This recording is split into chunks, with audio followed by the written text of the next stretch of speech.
Hi everybody, welcome to FabWorld. From today we are coming with a new series of information. We will be updating the current affairs topic weekly. So we hope that this class will be useful for students preparing for competitive examinations. So before going to the topic, if you have not yet subscribed to our channel, please click the subscribe button and watch the video. If you find our classes to be useful, please like it and share with your friends who also will be benefited. So now let us start with the topic. We are starting with major updates in June 2020, and wherever possible we will provide the static information on the topic also. So any further clarification required, you can ask the same in the comment box so that we will be attending to this. So now we will go about the major topics, major updates which happened in June. So one was like we have a new government scheme called One Nation One Ration Card by March 2021. So what does this say?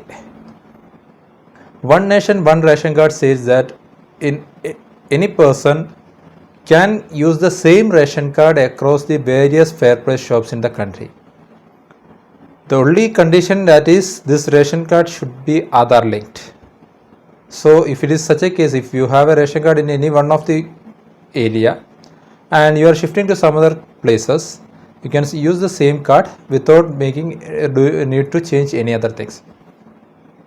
So this recommendation was made by Partha Mukhopadhyay Working Group on Migration in 2017, and subsequently what our government has done it, they launched Integrated Management of Public Distribution System IMPDS in April 2018, and as per the studies made by this IMPDS, this is going to get launched, and what it states is anybody who is moving out to another area with the same ration card, he can purchase up to a maximum 50% of the family quota. Why this 50% is so that it will not have any misuse by anybody in the initial stages. Later we don't know, it can be changed according to the experience phase to even 100% also. So this is one of the important and instrumental part in bringing the sustainable development goal, which is goal 2, that is zero hunger in India by 2030.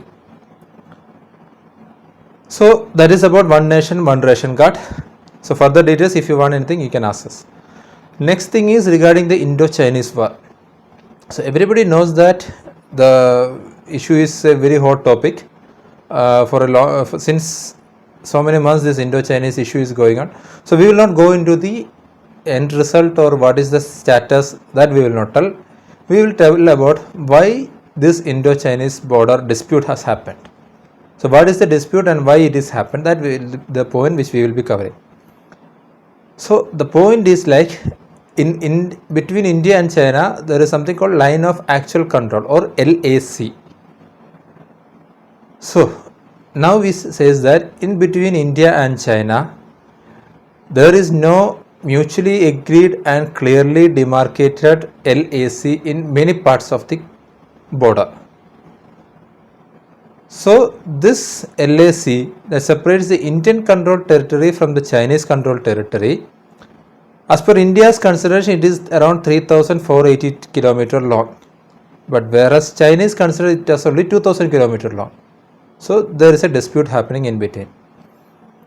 Actually, this LAC or Line of Actual Control is divided into 3 sectors, that is Western sector, Middle sector and Eastern sector. So the boundary dispute between the Western sector, that is the Ladakh part, it is based on the Johnson Line, which was proposed in 1860s. That Johnson Line extends up to the Kunlun Mountains and put Aksai Chin in the then princely state of Jammu Kashmir. So as per Johnson state, what happens, there is an area called Aksai Chin. So Johnson says that it was a part of Jammu and Kashmir. So India used this Johnson Line, which was drawn in 1860, and claimed that this Aksai Chin belongs to India, whereas China tells that China does not accept the Johnson Line, they are going with the McDonald Line, and they says that as per McDonald Line, this Aksai Chin belongs to China. So that is one of the options. So they say that it is as per their control. Then we have another sector. This is about the Western sector which happens in Ladakh. Now if it comes to the middle sector, that is Himachal and Uttarakhand, there is we can say that it is almost a very minor dispute, because there is almost a clear-cut demarcation drawn, and except in a place called Barahoti Plains. So in all other parts they have already exchanged, India and China have already exchanged the maps which they have broadly they agree upon. So there is no major dispute in the middle sector. The dispute which happens is on the eastern sector, that is the Arunachal Pradesh and Sikkim area, and that is over the McMahon line. And McMahon line in 1914, so in a meeting by representatives of China, India and Tibet, which happened in Shimla, where this McMahon line was decided. But what happened? The Chinese representatives, this initiated the meeting. This 1914 meeting was initiated by the Chinese representative, but they subsequently refused to accept it. So as per this, there was the Tawang Tract. There is an area called Tawang Tract, which China claimed that it belongs to them. But what happened in 1951? India took over the Tawang Tract. So these are the reason for the dispute. So the major dispute happens in the eastern area. So now if we see further, we can see that can be the reasons for this current issue or current standoff. So it is very difficult to understand or interpret what the issue or what is the reason for this China's reason. But most of the experts say that one is infrastructure development along the LAC or line of the actual control. So what happened in the past decade, India has worked hard to strengthen the position on the border and its presence along the LAC. Like we can say that India is close to completing a major upgrade of the border road. And what is the importance of this road is, this road is useful for the military use, and that connects an airfield at Daulat Beg Oldi in the northern tip of the western sector with the village of Shiok and Darbuk towards the south. And this is completed in 2019, and this is called as DSDBO road.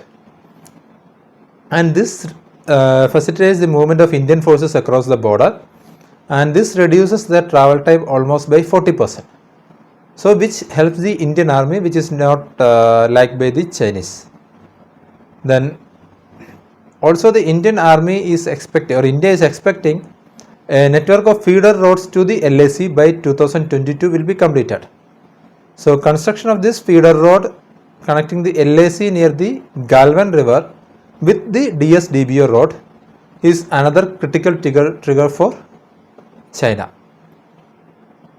Then next is the shadow of the Doklam episode. So we all know that in 2017 there was a standoff at Doklam, and India was strongly prevented China from extending its tract in the tri-junction of India, China, Bhutan. So this has in their mind since long. In 2017 this happened, so that was in their mind. So they were trying for an opportunity to do or occupy the same or give against that, which now they got an opposition. Then another issue what we can tell is the reorganization of Jammu and Kashmir. Already we know that once Jammu and Kashmir was considered or converted as a union territory, then immediately China has made its protest. Because they doubt that once Jammu and Kashmir is converted into a union territory, government will be having a more control over the Ladakh, and they accuse that India will be transferring the LAC unilaterally. So that we can assume as another reason. Then the global backlash against China for mishandling of COVID-19. So we all know that almost all the major nations have told that the COVID viruses are created by China. Even though India has made a cautious approach, but the general situation is in such a way that everybody is against it. Also recently India has supported a resolution at the World Health Assembly demanding a probe against the origin of the coronavirus. So these things have made China more aggressive against India. And what happened recently, India has assumed the leadership role at World Health Organization by taking over the chair of the WHO Executive Board. So all this has created a bad result in the mind of Chinese. And what we can say is some of the other new Chinese aggressiveness. So now we are hearing the news on various parts that China is going very aggressively against the opponent nations or nearby neighborhood nations. So for examples, we can say it's like the new security law they have enacted to control Hong Kong. Then the enunciation of new administrative structure in the South China Sea. Then the new language on Taiwanese reunification used during May 2020 National People's Congress plenary session in Beijing, etc. So this shows that it's not only India against almost all their neighbors. China is in need, or China is doing in an aggressive manner to take on their control. So that can be also another reason. And we can say that as a part of the final thing, the growing India-US bonum. With the effect of this COVID-19, where India was silently supporting the US allegation against China, and the various supportive things which the US is giving to India, all are creating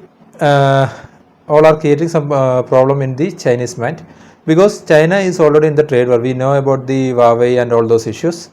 So, and the South China Sea issue, where and all those things are happening. South China issue, so Hong Kong, all these things are there, whereas India is coming closer to the US. So this also has created some issue in between the or that can be a reason for the China going in an aggressive or attacking way against the Indians. So these are the things which we can talk about the Indo-Chinese thing. We are not talking further about what is the present status, because that is getting updated almost daily and everybody can read in the newspaper. So this is a static position of what is happening or what is the reason. Now we can go about the Taiwan.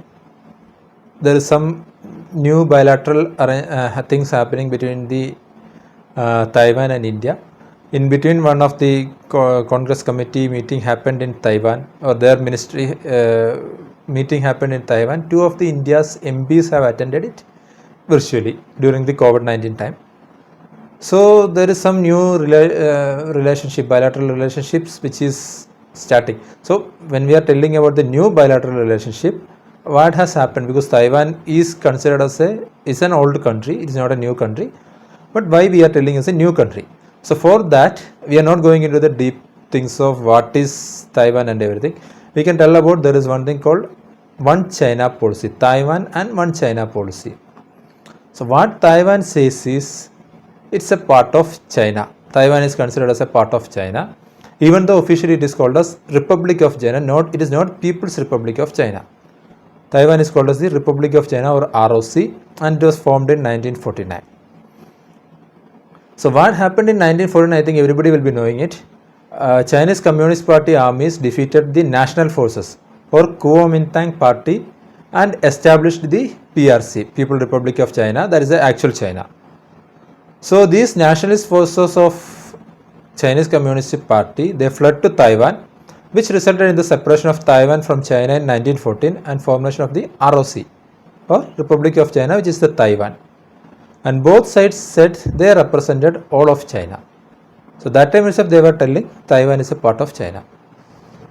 So initially, many governments including US recognized Taiwan separately. But with the shift of diplomatic relationship, the US held to the One China policy, that is, Taiwan is a part of China. So what is this One China policy?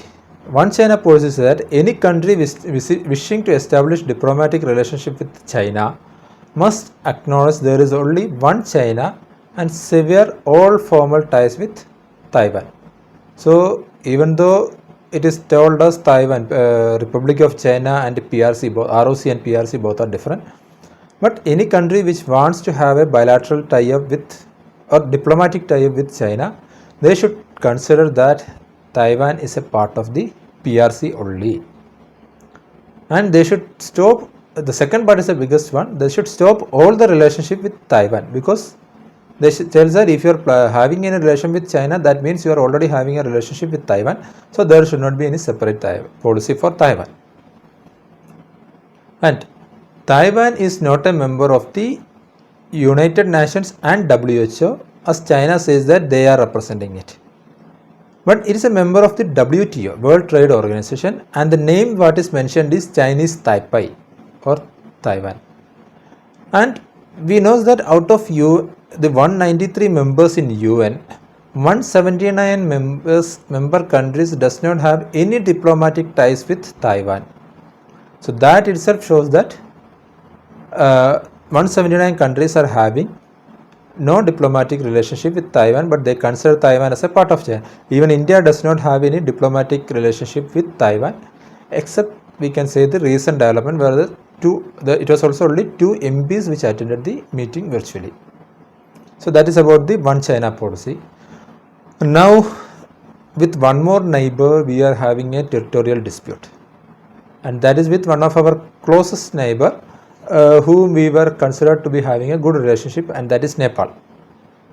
So what happened here is Nepal has unveiled a new political map that claims strategically important land of Kalapani, Limpiadura and Lipulekh, which are currently located as in Uttarakhand as part of their area. So the map is in retaliation of Nepal's objection to construction of road by India from Darchula to Lipulekh in Uttarakhand. This road connects close to the line of actual control and opens a new route. So we were telling that India was going India is developing the feeder roads for the LAC. So as a part of that, they were developing a road from Darchula, which is in Uttarakhand, to Lipulekh, which is also in Uttarakhand. So Taiwan told that Lipulekh is not a part of India, it's our part. So they asked us to stop the construction. And this road, which was supposed to be developed by India, what happened? It connects with the line of actual control with China, and it's also opened a new route for the Kailash Mansarovar travelers through the Lipulekh Pass, which will help the pilgrims to avoid the dangerous high altitude roads which are from Sikkim and Nepal and all those things. So India has termed that this act of Nepal as a unilateral act, which is not based on historical facts and evidence, and also stated that these areas have always been part of the Indian territory. Now also, after the reorganization of Jammu and Kashmir, India had published a new map in 2019 which showed the region of Kalapani as part of Indian territory. So the new map and the consequent objection from Nepal brought forth the unresolved border dispute between the two countries, but we don't know what is the actual reason, or is there any other motives behind this issues. Okay, so now we will talk about another issue which is with Pakistan, which is called as Gilgit-Baltistan issue. So we will tell about what is Gilgit-Baltistan region, or GB region it is called. This area was initially part of the state of Jammu and Kashmir, but it has came to Pakistan's control in November 4, 1947, which was a result of the invasion of Kashmir by the tribal militias and the Pakistan army. Since then, this area is renamed as the northern areas of Pakistan, and it is put under the direct control of Pakistan federal government through Karachi Agreement 1949. Now why this has came to a news? Now the Pakistan Supreme Court has approved federal government's plea to amend the government of Gilgit-Baltistan Order 2018. This allows the federal government to set up a caretaker government and conduct provisional assembly election in Gilgit-Baltistan region. So we were telling this was not a part of any local government, it was directly under the federal government of Pakistan. But now they want to change it. They want to have a local government for the Karachi, this area, Gilgit-Baltistan or GB region. But India states that the entire union territories of Jammu, Kashmir and Ladakh, including the areas of Gilgit and Baltistan, are integral part of the India. That is India's claim. And India's parliamentary resolution of 1994 reaffirmed that this region is a part of state of Jammu and Kashmir, which is an integral part of the India by virtue of its accession to it in 1947. And as a result of this Supreme Court order of Pakistan, India has launched the strong protest on this result. But there is no further other additional information is available, so we will wait for that. And now we were telling in initial stage about the China's aggressions on the various neighbors. So as a part of that, there is one new security law which has been passed for the Hong Kong. This law was passed by the National People's Congress and approved in the Hong Kong National Security of Law. We know that Hong Kong is also a part of the One China policy, or this is separately known as One Country, Two System. So we will talk about that later. So why this news has came? So what does this new security law in Hong Kong means? So this law, it seeks to criminalize secession, subversion, terrorism and foreign interference in Hong Kong. And it also says that China could have its own law enforcement against agencies in Hong Kong, alongside the city's own, to safeguard national security in accordance with it. Actually, we know that Hong Kong is a city country. It's only a single city which is a country. So they have their own as part. In addition to that, China wants their own enforcement agencies to be in Hong Kong. Actually, there is a concern which raised out, which says that this would lead to the prosecution of Hong Kongers for criticizing their own or the mainland leadership, joining protests or exercising their current rights under the local laws. So as per we know that what is the present Hong Kong laws, it is not as strict as Chinese. They can oppose the leadership, oppose the laws of the country. Everything can be done in Hong Kong, but as we know, that is not practical in China. So once this law is passed out, the same thing will come to the effect of China also. In Hong Kong also. Also, there is something called One Country, Two System, under which China agreed to protect Hong Kong's extensive freedoms, autonomy and its independent legal system. So once this law is coming, this one country means China and Hong Kong will be a part of a single country, but there is two different systems running for both the countries. So this will get weakened. Now we will tell about what is this One Country, Two Systems. So it was originally proposed to unify China and Taiwan, but it was rejected by the Taiwan. So Taiwan, it went into one country policy or one China policy. So the idea resurfaced when China started talks with Britain and Portugal, who were running Hong Kong and Macau respectively as their colonies. So under this system, OCTS system, China proposed that Hong Kong and Macau can have different economic and political system from that of mainland of China, but they will be a part of the China. So likewise, Hong Kong returned to Chinese control in 1997. Macau's sovereignty was transferred in 1999. But both the regions became special administrative regions or SAR of China with their own currencies, economic and legal systems. Even we know that Hong Kong's currency is Hong Kong dollar and opposite to the Chinese yuan. So that is about the security law in Hong Kong. So now we will try about the Open Skies Treaty. So why this came to the news is that recently US announced that it will exit the Open Skies Treaty. The reason for that, what they stated, is that Russia had continuously and flagrantly violated the treaty. So what is this Open Skies Treaty? It's an agreement that permits each state party to conduct short notice unarmed reconnaissance flights over the other territories to collect data on military forces and activities. So it is aimed at building confidence and familiarity among state parties through their participation in the overflights.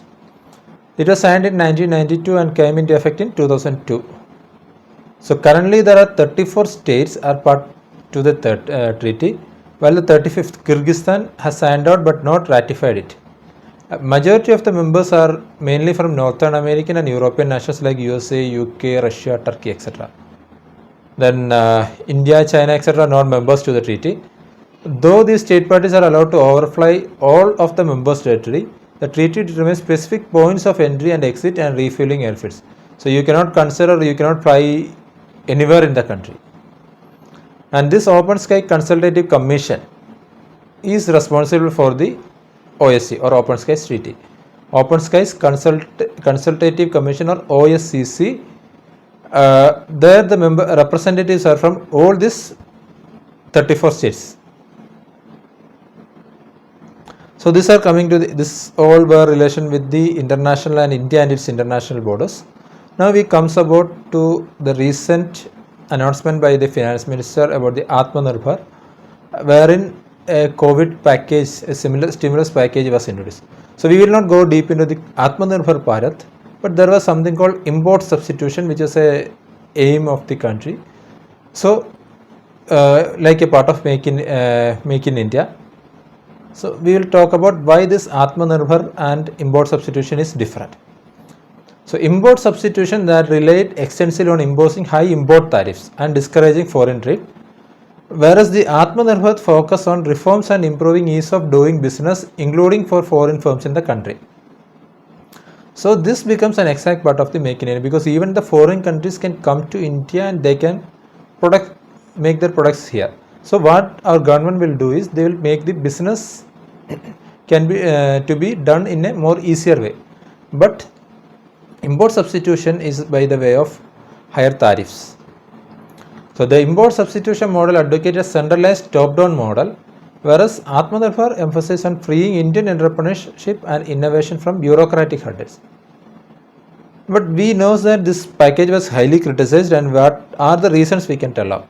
We will tell about some of the reasons why this package is criticized. So one of the key criticism is that the government doesn't seem to be raising its total expenditure by much. We can say that the overall expenditure due to this package is just close to 1% of the total GDP. So the fund is not coming from the government, it is generated through some other sources like banks, etc., or by capital. Then there is very less, or we can say that there is a lack of immediate support, because several experts and commentators have highlighted that the economic package lacked immediate relief to cope up with the current crisis. What they are telling is you develop and then you bring up. It's not that we provide some stimuli and then you can bring up. Then some structural reforms in agriculture sector was excluded in this one, like decentralized procurement of perishable commodities, expansion of the rural job schemes, then efforts to protect farmers' assets based by giving seeds, fodder, fingerlings and day-old chicks. These things were argued to be more critical to help farmers survive the current crisis, but this was not considered in this one. So how we look into the way forward for this is like to enable the vision of Atmanirbhar Bharat. Then what we think is like several large-scale and long-term measures like making subsidies performance dependent and strengthening public regulation will have to be taken in conjunction with aforesaid measures. So more importantly, increased investment, education and skill development is most required thing, along with the structural reforms announced in the package, so that there will be a regular development. So now we will go into, since we are talking about the economy, we will talk about some of the key words in economy. We are not covering all the terms, just some major national economic terms we are using. One is debt to GDP ratio. What does that mean? So this means that it's a ratio between the country's public debt to its gross domestic product or GDP. So what does it means? It means the country's ability to pay back its debts. So what is our debt in total and what is our GDP? So this means how much we can, how we effectively we can repay that. The next we are talking about a rollover risk. So it's a risk which is associated with refinancing of debt. So like we have a debt for a particular period and we are going to refinance it for a additional period. So what will happen on that?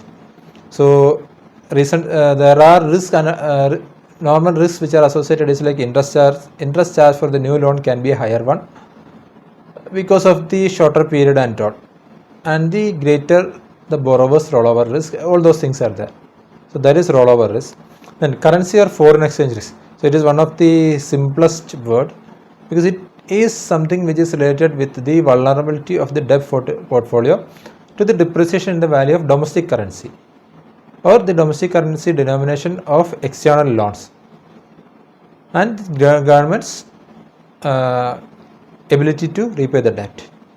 So this means once mostly the debts are taken by sovereign or government in foreign currency from outside the country, mostly in USD denominations.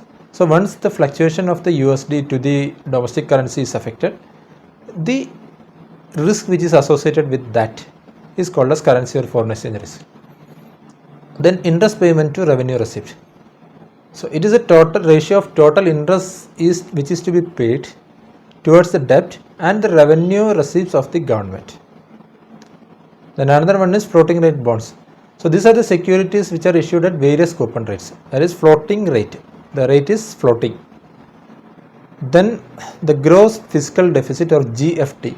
So it is the excess of total expenditure where we includes the loans net of recovery which is due to us over the revenue receipts, which is including the external grants and non-debt capital receipts.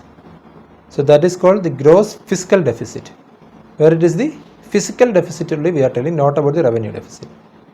Now the short-term deposit, which are the short-term debts, which are the debts raised by the government maturing within next 12 months.